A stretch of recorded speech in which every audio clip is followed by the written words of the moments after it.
ఒక్కోసారి ఒక హీరో చేయాల్సిన సినిమా కథలు మరొకరి దగ్గరకు వెళ్తుంటాయి. అవి అలా ఆ హీరోకు ఒకసారి సూపర్ హిట్ కావచ్చు, కొన్నిసార్లు అట్టర్ ఫ్లాప్ కూడా కావచ్చు.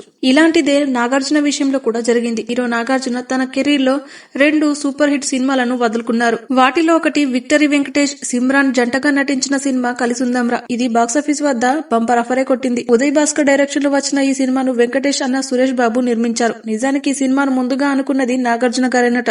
నిజానికైతే సినిమా డైరెక్టర్ ఉదయ్ భాస్కర్ ఈ స్టోరీని నాగార్జున గారికే చెప్పారట. కానీ అప్పటికే నాగార్జున ఫ్యామిలీ సినిమాలే వరుసగా చేస్తుండటంతో ఈ కథను చేయనని చెప్పాడట. అలా నాగార్జున నుంచి కలిసుందాంరా వెంకటేష్ చేతిలోకి వచ్చేసింది. ఇక రెండో సినిమా మెగాస్టార్ చిరంజీవి తన కెరీర్ లో ఇప్పటికీ గుర్తుంచుకునే cinema gang leader. Director Vijay Bapineedu తెరకెక్కించిన సినిమాలో చిరంజీవికి జంటగా నటించింది విజయశాంతి. ఇది కూడా బాక్సాఫీస్ వద్ద పెద్ద విజయమే సాధించింది. అయితే ఈ సినిమాకి కూడా మొదట అనుకున్నది నాగార్జున గారినట. కొన్ని కారణాల వల్ల ఈ చాయిస్ చిరంజీవి దగ్గరకు వెళ్ళింది. ఇక ఈ విధంగా నాగార్జున తన కెరీర్ లో 2 బ్లాక్ బస్టర్ సినిమాలు వదిలేసుకోవాల్సి వచ్చింది.